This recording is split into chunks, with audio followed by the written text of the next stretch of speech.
Who's your watchman? That's the title of this. It needs to be someone you trust or rely on the most about their opinion pertaining to world affairs that will affect your life.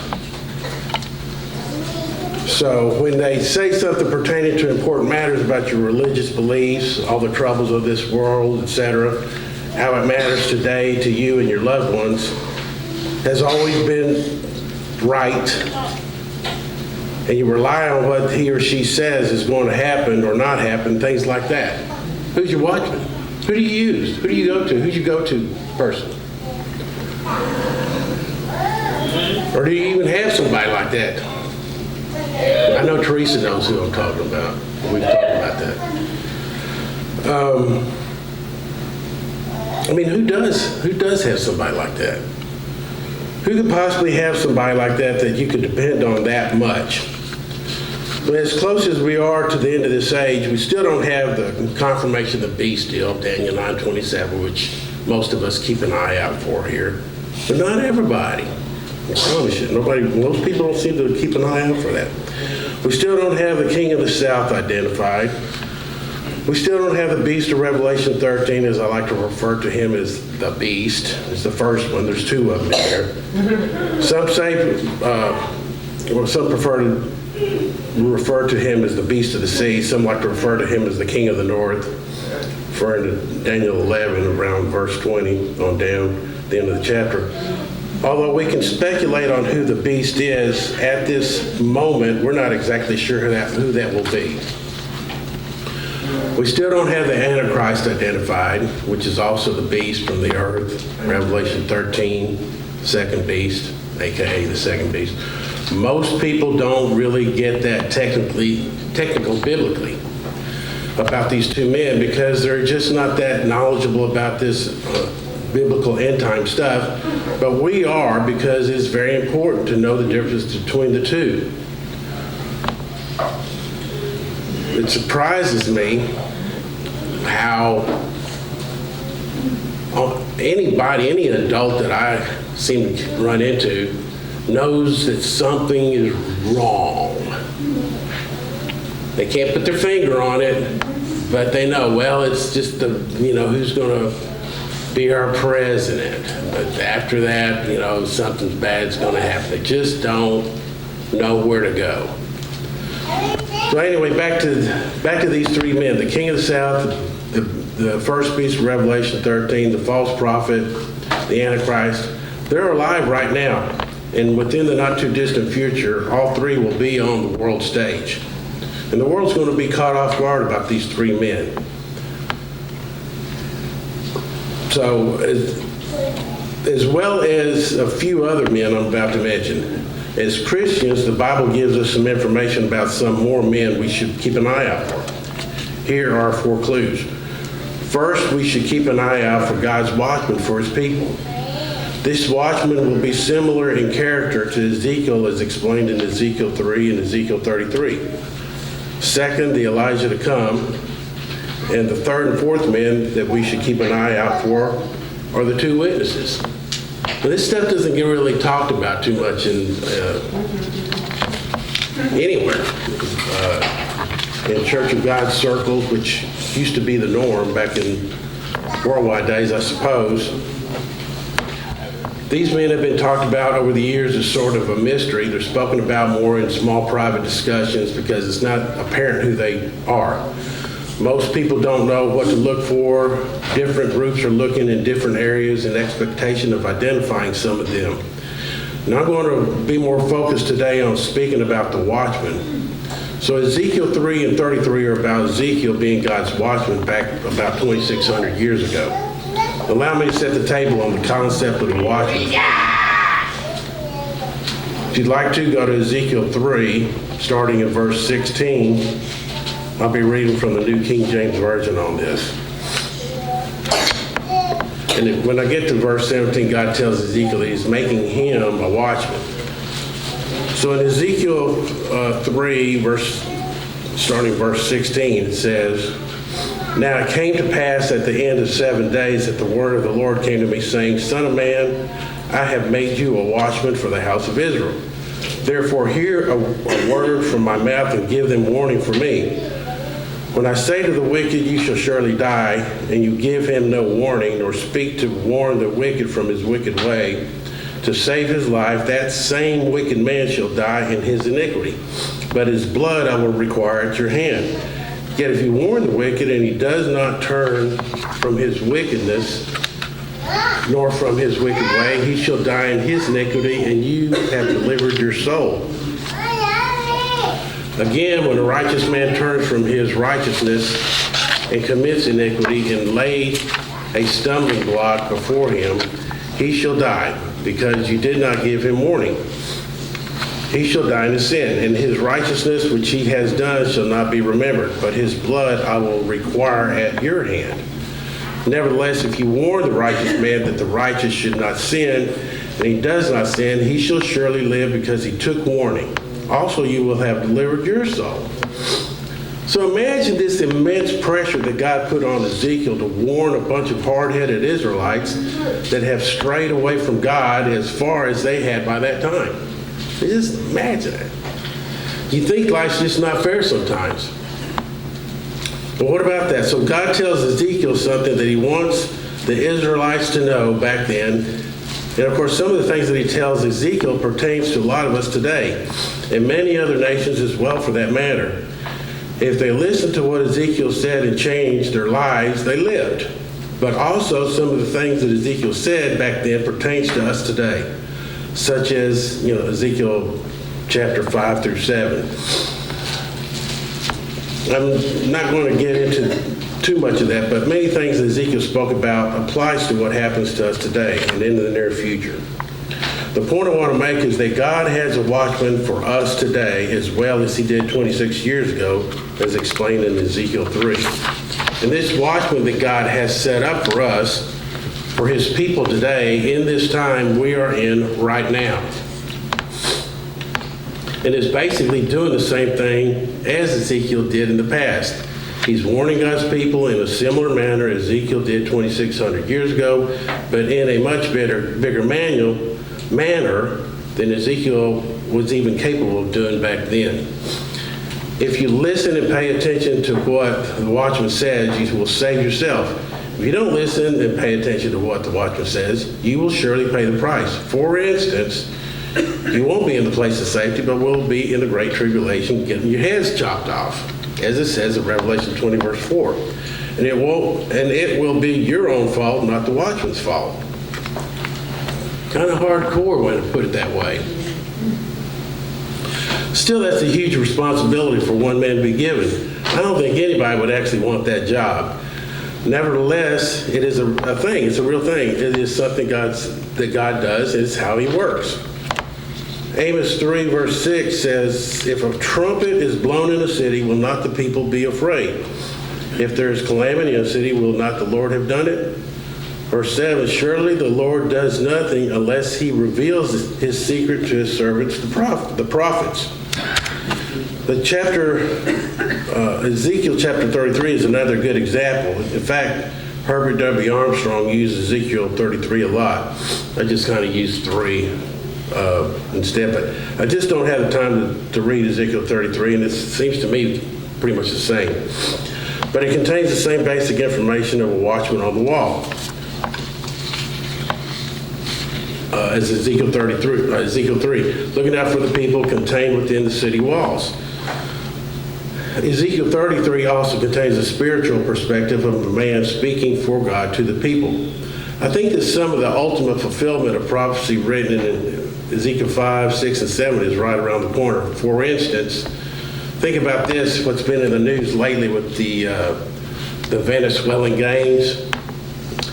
Ezekiel 7, verse 24, therefore I will bring the worst of the Gentiles, and they will possess their houses.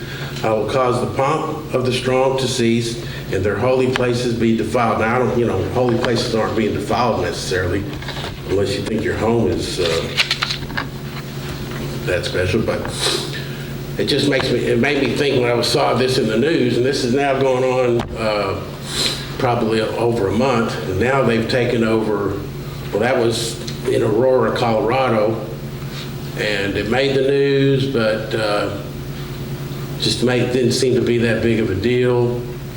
And then they're over in El Paso.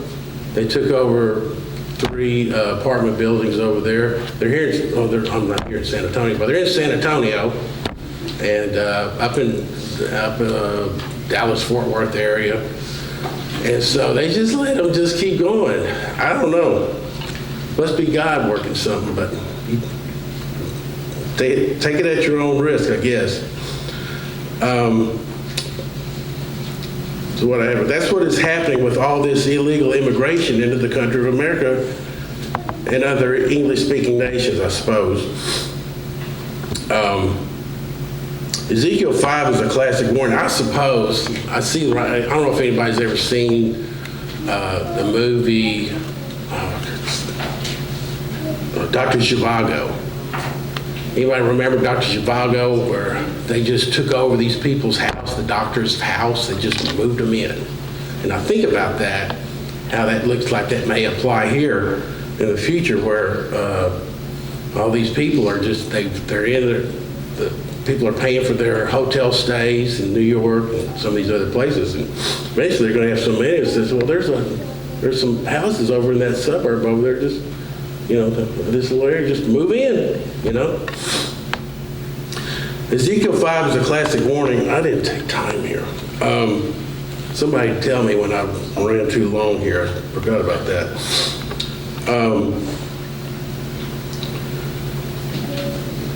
Ezekiel 5 is a classic warning for us in America today, for the near future. Ezekiel 5 tells us 1/3 of the population will die from famine, another 1/3 of the population will die from sword and pestilence, the other third will be taken away in the form of slavery for our debt. These are warnings for us in our time today. Take heed, get your lives in order, and make changes. There's a tenth of that group supposedly taken as slaves that does return to the promised land alive. Plus there's another group that makes it a place of safety, which is a place of protection during the horrible times soon to come. And that is what we focus on a lot around here. The other groups don't think about it. They think about it, they think it's just going to magically happen, but the majority of the Christians, Church of God Christians are Laodiceans, so there's just a portion of that's going to be Philadelphians that are able to escape this. They just expect it will happen. I suppose that God will do it for them, and so they don't have to watch out or watch, as Jesus said in Mark 13:37. A watchman back in Ezekiel's day was someone whose job it was to look out as far as they could see, then go warn the appropriate people so that those inside the city walls were not surprised. For instance, by an attack. That's the basic concept of what a watchman was back in the day of Ezekiel. In the basic sense, it was an important job of providing security for a city. It was a security and defense position. Cities used to be walled. Well, in other words, there was a physical wall of protection built around the city to slow down an attack. The watchman would be on a wall that surrounded a city, or maybe in a tower within the city, and looking out as far as he could see with his eyes, looking for any approaching threat to the city. When he perceived a threat, he would warn the king or the king's guard or the people of the city in order to prepare for any threat. Well, we don't have walled cities anymore like in Old Testament times, so we need a watchman like that. So do we need a watchman like that anymore? Now, it has scaled up to more of a national security military position and all the complexities that go along with that. But think on the lines of the whole military-industrial complex, if you will. It's very important, it's very powerful and worldly, involving the military, politicians, intelligence communities, lobbyists, huge amounts of money, and all levels of society. In a sense, you could say that the watchman of yesteryear has developed into this huge military-industrial complex. Maybe you think that's a stretch, but go with me on it a little bit. I'm trying to convey this in a physical sense, not in a spiritual sense as well. I found a website that has a chart. It's called totallycuckoo.com. And the website said if you're 6 feet tall, you can see about 3.25 miles, 3.24 miles. If you're 30 feet high, you can see 9.14 miles. If you're 50 feet high, you can see 15.24 miles, and so on. So back in those days, the watchman was placed on the highest point available so that they could see it out around the city walls, looking out from above normal human height to see farther than the person on the ground just walking around the city and looking out outside there, without there being a wall in the way. Of course, instead of just being able to physically see further distance from being on top of a wall, with today's equipment, we can see objects on Earth from satellites anywhere from 100 miles to 1,200 miles above the Earth's surface. That's just one aspect or dimension of today's capabilities compared to what things were like back in Ezekiel's days. Again, speaking in the physical sense, not in the spiritual sense. But getting back to what this is about, I'm really asking, when I ask the question, who's your watchman, I'm asking you, who do you go to find out where we are on the timetable of Christ's return? Who's your expert? Who's smarter than you are? Who understands current events as they relate to biblical prophecy and cries aloud? Isaiah 51, verse 1, cry aloud, spare not, lift up your voice like a trumpet. Tell my people their transgressions and the house of Jacob their sins. Who do you hear that from a lot? Or Hosea 5:8, blow the ram's horn in Gibeah, the trumpet in Ramah, cry aloud at Bethaven, look behind you, O Benjamin. Most people used to turn the news on, the TV or radio in the morning, and even in the evening to see what's going on in the world. See what the weather's going to be. And they used to read the newspaper. Newspapers don't hardly exist anymore, at least not like they used to. It's all been corrupted by these people that see things from, let's just say, a non-preservative way. They're not patriotic. In fact, in today, they're not patriotic. If they were patriotic, they could be considered enemy of the state, like they're terrorists. But things have kind of changed since a lot of us were kids. The USA has been invaded by a list of countries too long to list, and a lot of those people coming into this country are criminals. I was flipping channels a few weeks ago and I saw someone on Dr. Phil's show saying that Venezuela doesn't have prisoners in their prisons anymore because they've sent them here. Coming through the border or getting flown in. I don't get into all that too much, but the news people are not saying much about it. But this stuff matters. Those nice-looking folks in the news pretending to be your best friends are somehow avoiding telling the masses that this is what's really happening. So who do you go to get the real important news? This is the person that would have to be a watchman appointed by God himself. A person chosen and handpicked by God to do something similar in context to what God had Ezekiel do back in his day. Spiritually, God has a position out there for someone to do Ezekiel's job of warning his people, God's people in today's time. And we need someone like a watchman that knows when he is supposed to warn us of when the impending dangers ahead are coming. Someone that God works with to warn the people in the church, especially now when the end of this world as we know it approaches its final bumpy road. Some say up to a third of the Bible is prophetic, and most of that prophecy is largely about this time that is approaching right now. And it would make sense that God would have a watchman to finish and help follow through his own plan. God's plan. It would just make sense. So let me ask you this question again. Who's your watchman? Who are you going to? Now, in order to be this kind of a true watchman, someone has to be put in that position. So a watchman has to be a prophet. Let me add that not all prophets are watchmen. The big problem today is that there are a lot of fake or false prophets out there.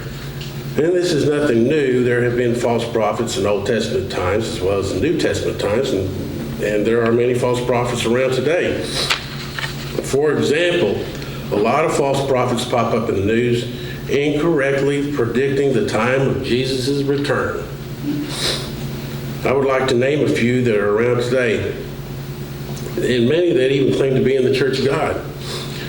When a false prediction is made by a preacher, for instance, when a person starts predicting when Jesus will return and then it doesn't happen, it makes all Christians in general look, or even those that claim to be Christian, makes us look kind of ridiculous. This also proves that the one that made the false prediction is a false prophet. And over the years, there have been a lot of predictions with dates set that did not happen. And when this happens, there are a lot of people that fall for it. It seems to make all Christians seem a bit ridiculous, and nobody wants to seem or appear ridiculous, especially when it comes to their faith and their beliefs. So nobody wants to look or appear ridiculous, especially just because some false prophet made a false prediction and then it made it to the news. And the news media puts that false prediction out there, so a lot of people have kind of avoided the whole idea of what does the prophet say. And the problem that happens to a lot of people is that they usually get attracted to a better speaker instead of a true prophet of God. They are usually better at speaking, and the listeners end up wasting a lot of valuable time following the wrong guy or belonging to the wrong church corporation. Excuse me.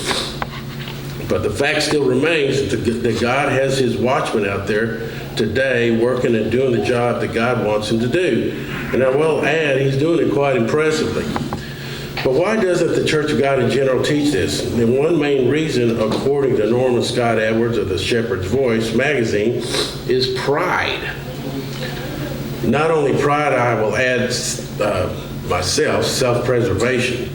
But let me put it another way. A lot of people would prefer to listen to a teacher or preacher that speaks a lot of smooth words rather than one that relates to biblical prophecy to the world we live in today. This is key.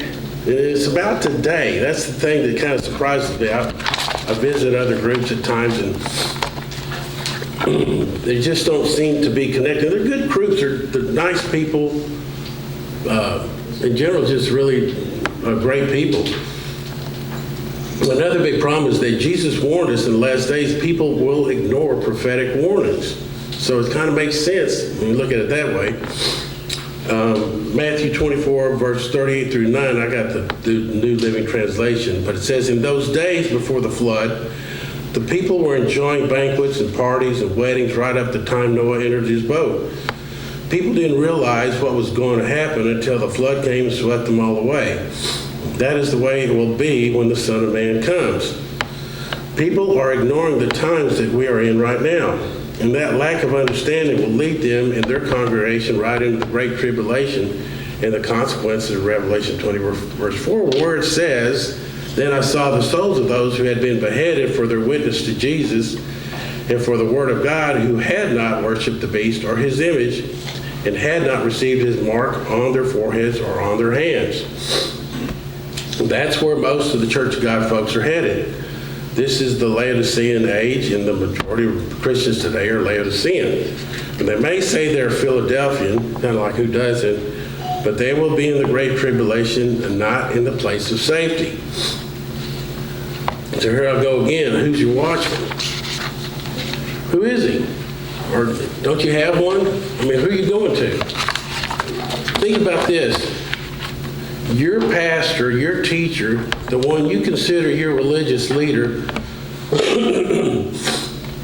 the one you've chosen to follow the most, the one you decided heads the corporation you're sending your tithes and offerings to, that guy, that church corporation, that guy or those pastors, ministers, speaking really well, should be guiding you towards the watchman. And to be clear, there's only one watchman known as the watchman. If they're doing their job correctly, they would be telling you what God's watchman is saying. I mean, why wouldn't they?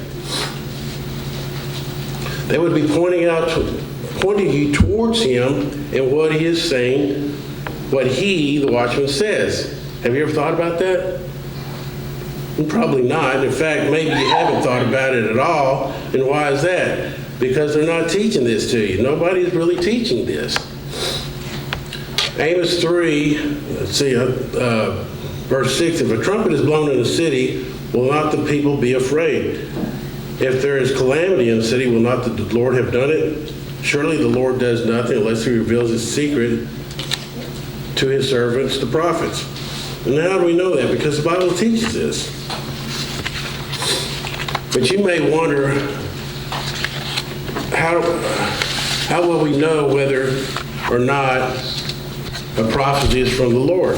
If the prophet speaks the Lord in the Lord's name, but his prediction does not happen or come true, you will know that the Lord did not give that message. That prophet has spoken without my authority and need not be feared. That's Deuteronomy 18:21 of the New Living Translation. And in the end, the majority of Christians will not follow proper biblical church governance. It's a Laodicean thing. It just is. And why do I say this?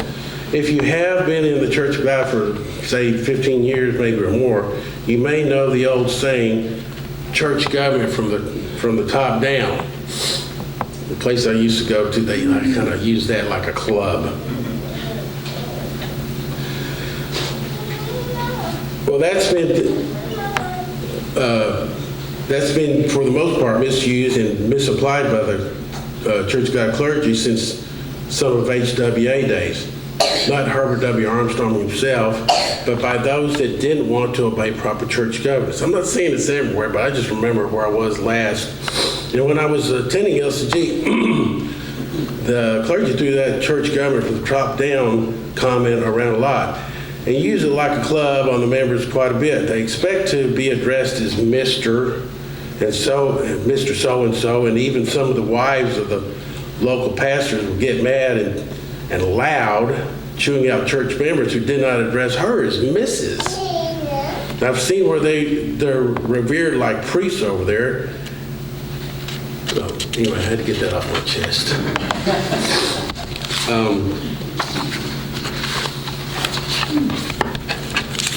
So you say, well, Lewis, you say Dr. Bob Thiel when you talk about him. Yeah, you're right, I do, and it's mostly out of respect, and I even do it in emails to him, etc. But if I'm talking about him to others in a casual manner, I might refer to him as Thiel a lot of times. Many of the ministers in Africa refer him to as Bob or many other ways. He says he doesn't really care. I've seen some members get upset with people if they don't address him as doctor first. But it is not something that you have to do, according to Dr. Thiel. Like I said before, I just do it out of respect and don't want to upset certain people. Who's the top guy in the Christian org chart? Well, the Apostle Paul has revealed what a church organization chart should look like, and for us to go by. Now, who's supposed to be the top man in Christianity according to the Bible? I mean, like, the world's church, the ones that go to Sunday, well, who's that? That's the Pope, But according to the Bible, let's go to 1 Corinthians chapter 12, verse 28. It says, and God has appointed these in the church, first apostles, second prophets, third teachers, after that miracles, then gifts of healing, helps, administrations, a variety of tongues, meaning they speak multiple languages, not that babbling stuff that goes on in some of those other churches. Since there's no clear apostle in this era of the Laodicean church age, the next in governance line would be prophets. That's clear. So who is a prophet and who is an evangelistic prophet? What's an evangelistic prophet? An evangelistic prophet is a person who seeks to convert others to the Christian faith, especially by public preaching. Who does God talk to that speaks to the masses or is like a watchman, a real watchman? And who is the prophet that speaks to the masses and warns them of the up-and-coming dangers facing the world today, like a watchman would and should. The Cogla posted his standards about a prophet. Back in 2016, Chris Moen, I think he's deceased now, posted an article in 2016, it was still online back 2019, to help people determine if a prophet was a true one. So there's 4 tests to prove whether a prophet is true. He said we need to carefully consider God's word, meaning the Bible, in order to discern between false and true prophets. The Bible provides 4 tests to determine the genuineness of a prophet. So here goes number 1, according to Chris Moen. Does the conduct of the prophet reflect godly character? Number 2, do the predictions of the prophet come true? And number 3, are the words of the prophet consistent with Scripture? And number 4, do the people benefit spiritually from the prophet's ministry? And I would say that Bob Thiel gets a check mark on all 4 of those. Okay? Matthew 7, verse 15 through 20. Beware of false prophets who come to you in sheep's clothing, but inwardly they're ravenous wolves. You will know them by their fruits. Do men gather grapes from thorn bushes or figs from thistles? Even so, every good tree bears good fruit, but a bad tree bears bad fruit. Verse 18, a good tree cannot bear bad fruit, nor can a bad tree bear good fruit. Every tree that does not bear good fruit is cut down and thrown into the fire. Therefore, by their fruits you will know them. So I did a search for famous prophets of today. So in Quora, Quora.com, here are a list of current prophets today. Elon Musk, Jeff Bezos, Mark Zuckerberg, Jack Dorsey. It gets better, hang on. Tim Cook. All right, hold on to your chairs here. Jay-Z, Beyonce, Oprah Winfrey, and many, many, ... I didn't click on to see anymore. So I thought we could get at least a good chuckle out of that. On a political article, I saw many names of Protestant groups that were all in on Donald Trump being the president in 2021. They got their names mentioned in the article, but nothing about Dr. Thiel's statements that he was not going to be the president. Huh? That's the way things work. So how do you qualify a true prophet? Well, go to how to determine if someone is a true prophet of God on cogwriter.com. I got a question. Is there anybody here who's not familiar with cogwriter.com? I don't want to embarrass anybody, but cogwriter.com is my big kaboom. When I found that place, that was it. I was surprised he said the other day, you've had that for 30 years? So I caught on to it back in 2009, I believe. But anyway, Cogwriter was where the truth's at on the web. Anyway, God's prophets are often not accepted even by those who claim to be or should be God's people. Few would accept God's prophets. Notice some famous biblical examples. Moses, David, Jeremiah, Amos, Isaiah and Peter, John the Baptist, Jesus, Paul. Most people didn't like them. God often uses dreams for his prophets. Most people struggle with this, and I kind of understand that, but it's biblical. Just notice something from the New Testament. Therefore, We must give the more earnest heed to the things we have heard, lest we drift away. God also, verse 4, Hebrews 2, 1 and 4, God also bearing witness both with signs and wonders, with various miracles and gifts of the Holy Spirit according to his own will. Dreams can be one of the signs that God uses to bear witness. The Bible records that God often has used dreams to give messages. Got Genesis 20, verse 3 through 7. There's too many here. Gotta do New Testament scriptures. Matthew 10, verse 20 through 25. Matthew 2, 12, 2, 13, 2, 19, 2, 22, Acts 16, 9. It's about 20 or more. Do dreams and prophets have any place in the Christian church today? So the book of Acts says yes, Acts 2, 17, verse 18.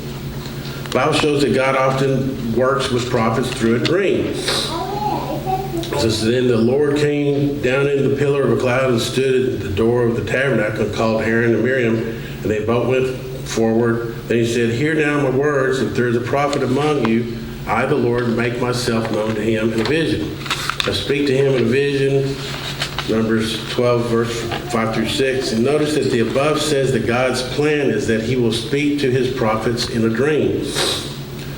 Notice also, verse 28 in Jeremiah, the prophet who has a dream, let him tell a dream.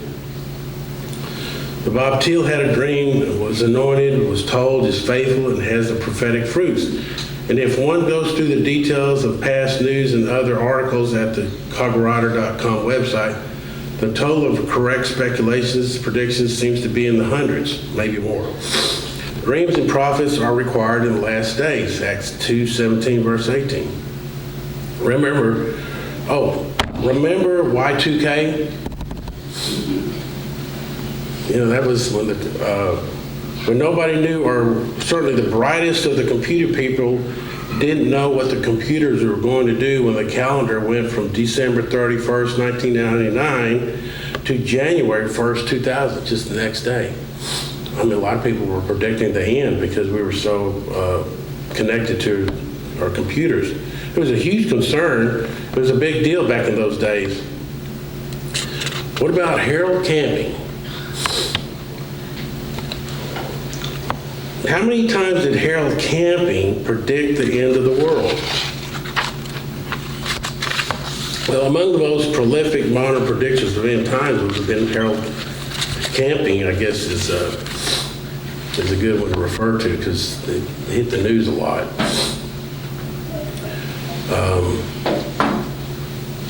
Among the most prolific modern predictions of end times, Harold Camping, who publicly predicted the end of the world as many as 12 times, based his interpretations of biblical numerology. Harold Camping, a Christian radio entrepreneur and biblical soothsayer who stirred consternation, ecstasy, complaints to the Federal Communication Commission, and widespread ridicule by repeatedly prophesying the end of the world. Twice in 2011, and he died on Sunday at his home in Alameda, California. He died at 92 and on December 12, 2013. Dr. Thiel disagreed and explained why he disagreed with those predictions. I'm going to try to run through, I've got 10 of them here. Some are just too ridiculous. But some other ones that through time has come up, written by Rachel Cole. I can't say I know what her motives were for putting this out. Maybe she's ridiculing all end time predictions or just some of the ridiculous ones. But it's good to review these. Society, I mean, if we go through some of these, we'll catch them because we've been so well taught. Society in general has not improved their understanding of these matters after all the bad predictions. Religious leaders, scientists, and even the hen, or so it seemed, have been making predictions for the end of the world almost as long as the world has been around. They've been predicting the destruction of the world through floods, fires, comets. But luckily for us, none of it has come to pass. What about the 2012 Maya apocalypse? Remember the calendar? 2012. Madrid Codex, the corn god, rain god, check. drawing from the Madrid Codex. Anyway, December 21st, 2012 marked the end of the first great cycle of the Maya long count calendar. Many misinterpreted this to mean an absolute end to the calendar, which tracked time continuously from a date of 5,125 years earlier, and doomsday predictions emerged.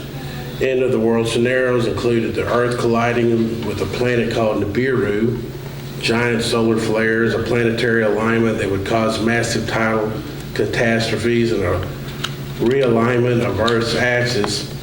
Preparations for the end of the world as we know it included a modern-day Noah's Ark built by a man in China, and extensive sales of survival kits. Solar X-rays by somebody named Yoko, 12 solar X-ray images taken by Yoko between 1991 and 1995. I don't remember that one, but the solar coronal brightness decreases by a factor of about 100 during the solar cycle as the sun goes from an active state to a less active state.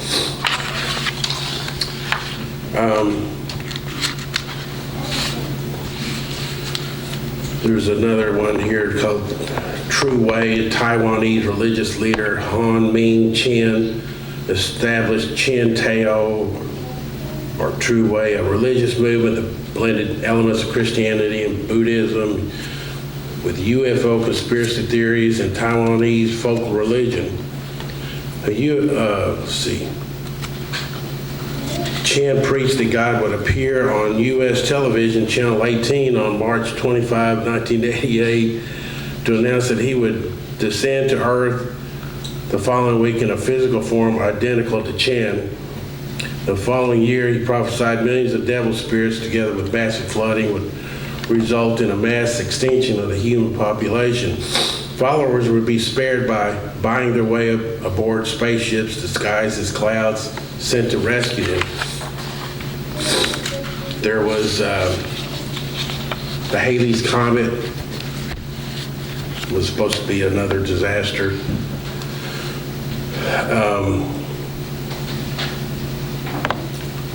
Halley's Comet passes by Earth approximately every 76 years, but the nearness of its approach in 1910 created fear that it would destroy the planet, either by a celestial collision or through the poisonous gases it was rumored to contain. I'm trying to get a funny one here. A worldwide panic ensued, stoked by the media and such newspaper headlines as "the comet may kill all Earth life," says scientists. A group in Oklahoma tried to sacrifice a virgin to ward off impending doom, and bottled air became a hot commodity. The Earth probably did pass through part of the comet's tail, but with no apparent effect.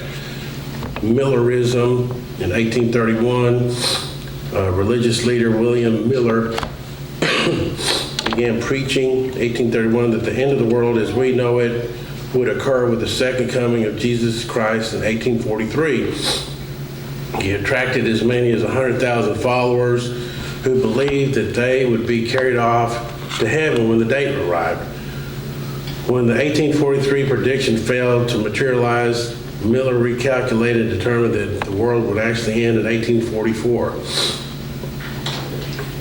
One follower, Henry Adams, wrote, "I waited all Tuesday and dear Jesus did not come. I lay prostrate for 2 days without any pain, sick with disappointment."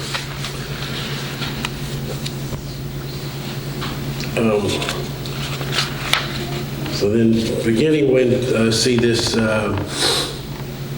Joanna Southcott, beginning when she was 42 years old, Joanna Southcott reported hearing voices that predicted future events, including the crop failures and famines of 1799 and 1800. She began publishing her own books and eventually developed a following of as many as 100,000 believers. In 1813, she announced that in the following year, she would give birth to the second Messiah, whose arrival would signal the last days of the earth. Despite being 64 years old, she was told her doctor was a virgin. She died before a baby could be born. And the prophet, there was one I was trying to get to, the prophet Hen of Leeds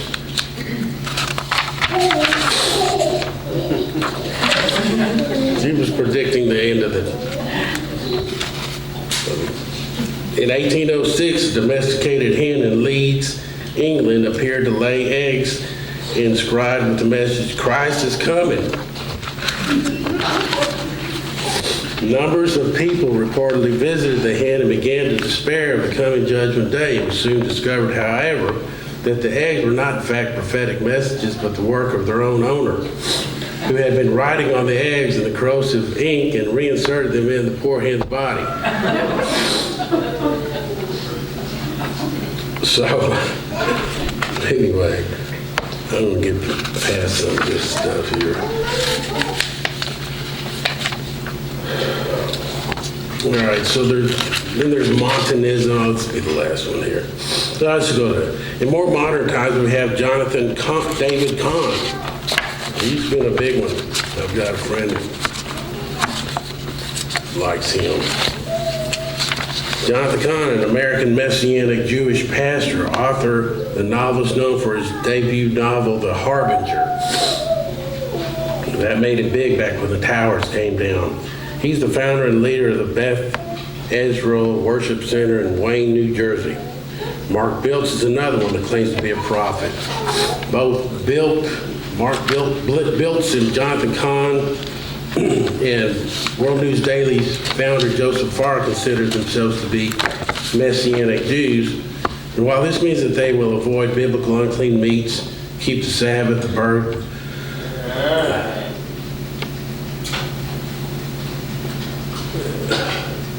observe the biblical holy days, and I don't think they observe it, and hold the parts of the few Church of God doctrines, the Messianics are not Church of God Christians. They, like the Seventh-day Adventists, they're more like Protestants.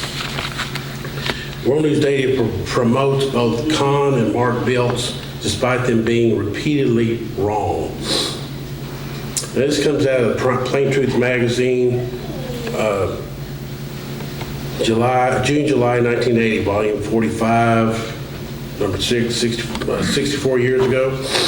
A modern Ezekiel carries the message. There is duality here. It says, first God sets out a modern Ezekiel as a watchman, then the people set him as their watchman. Understand this, in Ezekiel's day, he was a POW, a prisoner of war taken from his own country into Babylon. The people of Judah never set him as their watchman. But Christ's watchman, first by Christ, then by the people of God as their watchman. That is, one to watch events as they fulfill prophecy, to perceive and warn the people of the 21st century for the house of Israel when such military invasion is reasonably imminent. He would have to be one with facilities available for warning the whole nations of America and the British peoples. Who else in our time, and this is back in Armstrong's days, knows who are the modern lost 10 tribes, the house of Israel? No other church or leader has this knowledge. In our time today, that is a general understanding of the Church of God. However, there are so many Church of God's groups now, I'm not sure that they all know this. Anyway, back to Herbert W. Armstrong. Now, what is the very crux of Ezekiel's warning? It is found in chapters 5 and 6. God says to the 20th century, now the 21st century, British and Americans, this is what the Sovereign Lord says. This is an illustration of what will happen to Jerusalem. I placed her at the center of the nations, but she has rebelled against my regulations and decrees and has been even more wicked than the surrounding nations. Who's that sound like? She has refused to obey the regulations and decrees I gave her to follow. Verse 7, Ezekiel 5:7-10.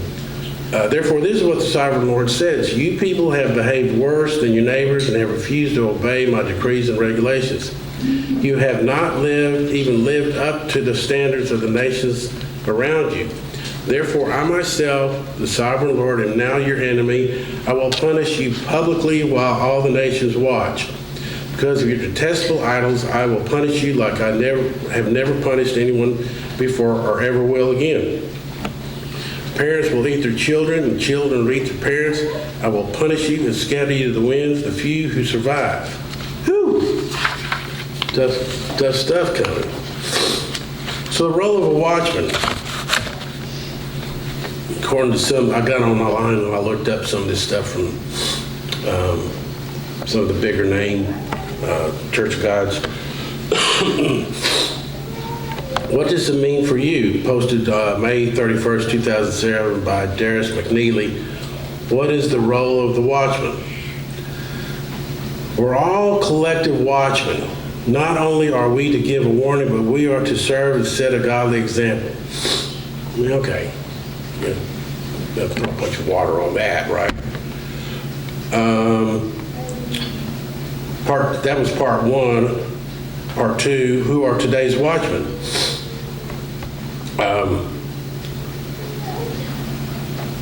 Here's, and then after I saw that, it just wasn't really much in there. Beyond today, let's see, watch, being a watchman. Beyond Today, Daily by Steve Myers. God has called us all to be watchmen. How? By being a light to those around us. So I don't know, they're just kind of throwing water on all this to me. Being a watchman by Steve Buchanan, El Paso. The prophet Ezekiel was made a watchman to the nation of Israel to warn them of impending danger. Do you have a role in being a watchman in the 21st century? Okay. So I've been to some other Church of God groups in the past years, some of the large ones, and I've heard twice from two different groups, the minister speaking and say that Jesus is the watchman. Well, okay. All right. I've read that everybody is a watchman. And it's no wonder, especially after you try to speak to anyone about what they think is going to happen soon, that the majority of Christians end up in the Great Tribulation. They just don't know what's going on. They're just lost. They don't know what to say. They don't know what to do. The point I'm trying to get in people's mind is God has given us a watchman for our own benefit. Even Herbert W. Armstrong said so. There really is a watchman for us today. Actually, for anybody willing to listen. So my question to you, are you using him? Are you listening to him? Imagine all the things God has done for us to know and keep up with, and what is happening and the majority of Christians are not paying attention. There's an article on our HWA library entitled Bible Requirements for Ministers, and you get into this one category of appellations for ministers. And appellations are like titles, you know. And so number one is minister, and then number two is ambassador for Christ. Number three is fishers for men. Number four is shepherd. Number five is overseer. Excuse me. Number six, soldier of Christ. Number seven is teacher. Number eight is preacher. And number nine is watchman. Number 10 is witness. Number 11 is messenger. I just thought that was interesting. Nobody, very few people really kind of, I guess use that term as watchman.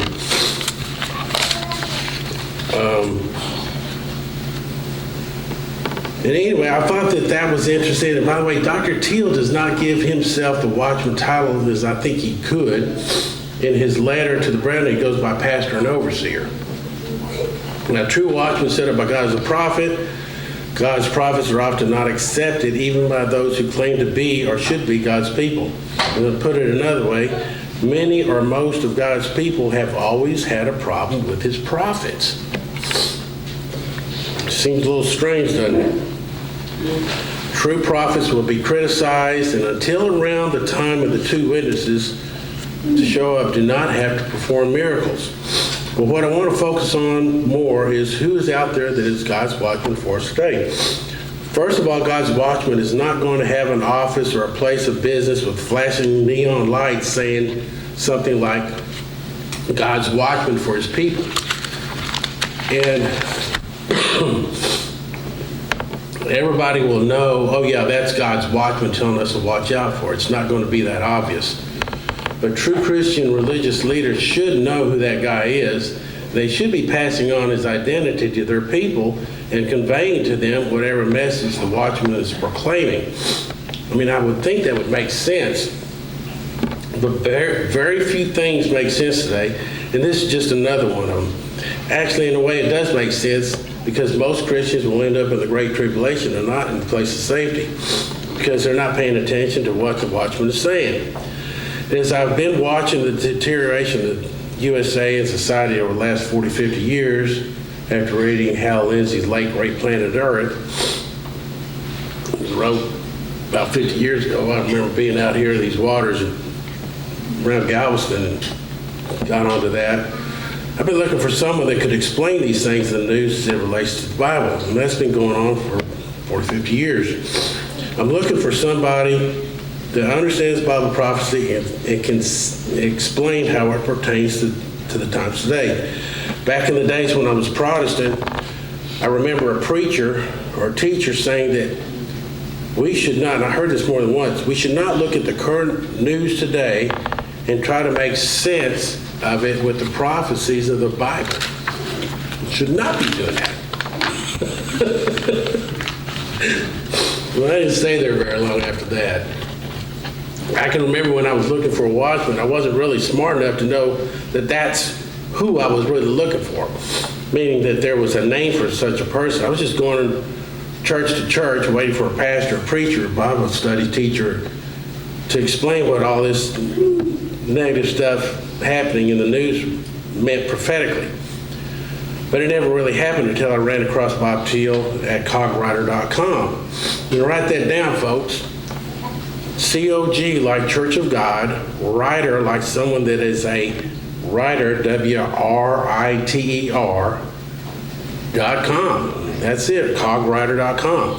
So go to your computers and get on the internet and plug it in. It's the best news in town. It's also the best news in the country and the best news in the world because what's in those articles will tell you very important things pertaining to your future, things that really matter to you and to all humanity. There are many other things in cogwriter.com. It's not just about Bible end time prophecy, but from a watchman perspective, that's the place to go. Well, you say, I thought I was supposed to be looking for a man, and you're sending me to a website. Okay, well, yeah, that's true. The man that writes for cogwriter.com is a man, and his name, and he is the watchman. His name's Dr. Bob Thiel.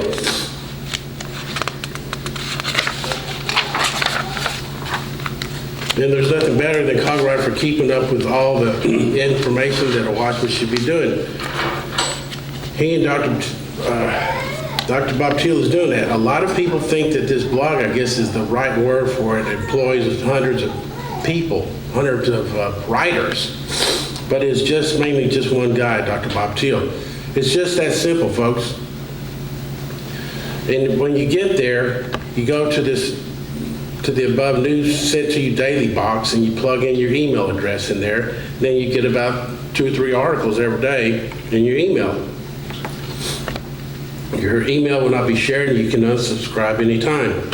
So within the next few years when the Great Tribulation is happening, it's going to be the worst time in the entire history of mankind on planet Earth. And for the most part, everybody just goes around about things and not really paying attention. I mean, we're just bombarded with so much negativity. You try to keep your head screwed on, right? Well, it's a very important approach that a Christian should take before entering into this period of time. Well, most Church of God people would probably say that that would be making it to the place of safety and waiting for the return of Jesus, instead of ending up in the Great Tribulation and getting murdered, martyred, however you want to call it. However, there are so many Church of God folks at this point in time that are so misled about their leadership that they don't know what to think. They don't know what to do. Most real Christians are going to find themselves getting killed by the beast in the system.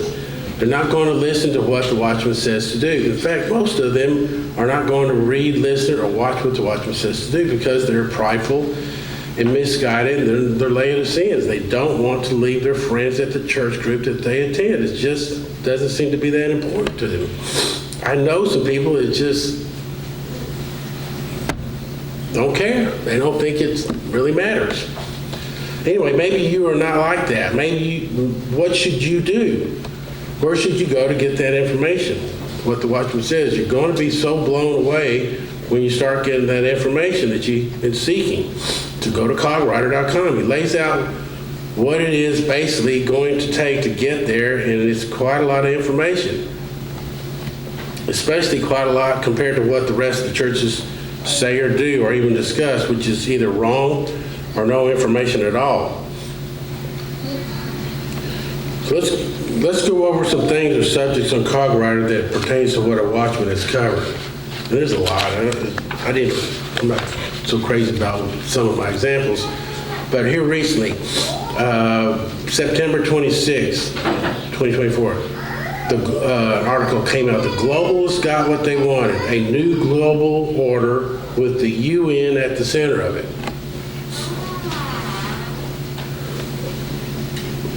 That one kind of blew me away, because when I was listening to Christian radio back in the 90s, I heard them talking about this they were working on this.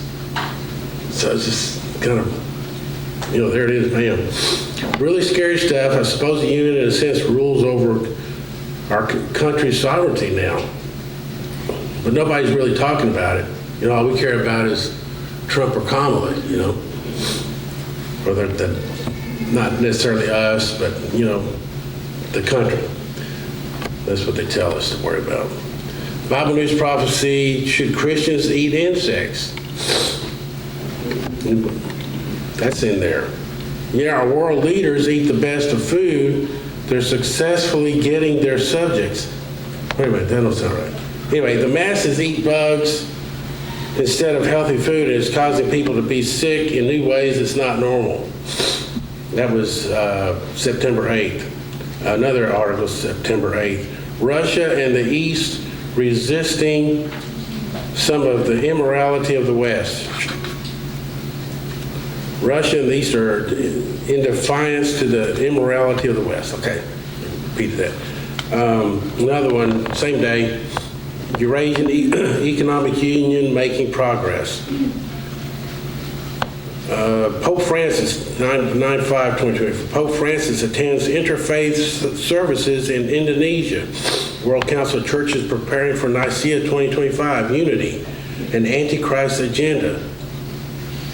That's in the news. That's happening next year. We got the Nicaea 2025, unity, Antichrist agenda. This is about the first of the fourth horseman of the apocalypse, preparing for Nicaea 2025 unity, the one world religion coming. Very important stuff. Or what about BRICS?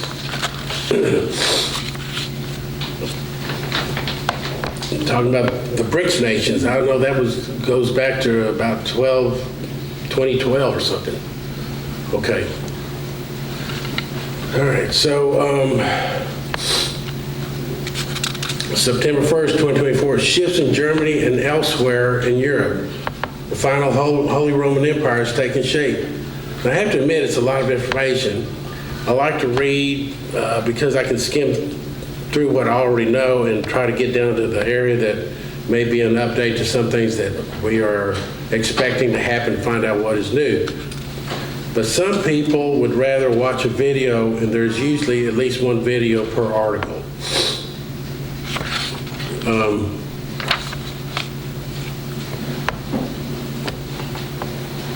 Another one, religious persecuting policies popping up in Ukraine or Rwanda, Nicaragua, Burundi. So there's a lot of persecution starting to happen. Could be prelude to the fourth seal opening. Martin Armstrong, we're looking at serious civil unrest regardless who wins the presidency. Red horse, makes me think of red horse. Jesus' words are rumors of war. I seriously expect civil unrest out of this election, whomever wins. I'm sure most of you already do too. Since 2009, Dr. Teal has suspected that perhaps the first seal had opened because the Roman Catholic Church and the Greek Orthodox Church had come together on some items that caused them to split apart a few hundred years before. When I was living back in 2010, they would freely say that the beginning of sorrows had begun, which, by the way, the beginning of sorrows parallels the opening of the first four seals, or the four horsemen apocalypse. And those folks over there now talk about when the first seal opens. So they lost their way over there. I can see it all the time, though. They're going to just lead their folks into the Great Tribulation. Anyway, another one, May 18th, Brazil and China, I plan to axe the dollar. So that's been going on since 2009. Look at it now, the BRICS nations. But anyway, this is just stuff that we've been pre-warned, and nothing really surprises except eventually this stuff happens. So, let's see here.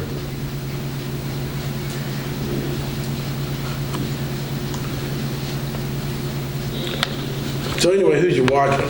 Number one, Dr. Teal started warning us about the BRICS nations that are looking into a common currency, especially as an alternative to the U.S. dollar back that I know, 2012, March 29, 2012. Some 20 plus nations now have joined BRICS all to do away with the U.S. dollar. Now that the BRICS nations have really put their no U.S. dollar plan to work, the news is just starting to speak about it. A recent article just came out October 5th saying that Putin is making BRICS more powerful than NATO. So, but soon after COVID-19 started in the USA, March 2020, Dr. Teal suggested that the second seal of Revelation 6 perhaps had opened. After Russia invaded Ukraine back in February 2021, Dr. Teal suggested the third seal of Revelation had opened. So who's your watchman? Most of us here realize that perhaps one of the three seals, or better yet, the first three horsemen of apocalypse are writing. We are way ahead of the curve compared to anybody else. So in conclusion, I like the truth. How about you? Do you like the truth? Do you want to be told what to expect? Oddly, most people just really don't like the truth, especially if it doesn't go along with what they want the truth to be. Would you rather end up in a place of safety, or would you rather end up in great tribulation being martyred, running for your life for 3.5 years? If you would rather end up in a place of safety, you need to start reading and watching what's going on cogwriter.com. You need to pay attention, read, watch videos, do both. The Protestants don't know or understand Bible prophecy like we do, neither do the Messianics or other Church of Gods. They're telling you anything, just everything they're telling you, they're just going to wind up in great tribulation. So who do you have, or who do you use to get the honest truth and information that will never let you down? Learn the truth. Know what is important to know instead of a lot of nonsense. You will even understand things you didn't know or think about that are coming on the world scene. Things that are pertinent to your overall best interest and understanding. This is Louis Rubin with the Continuing Church of God.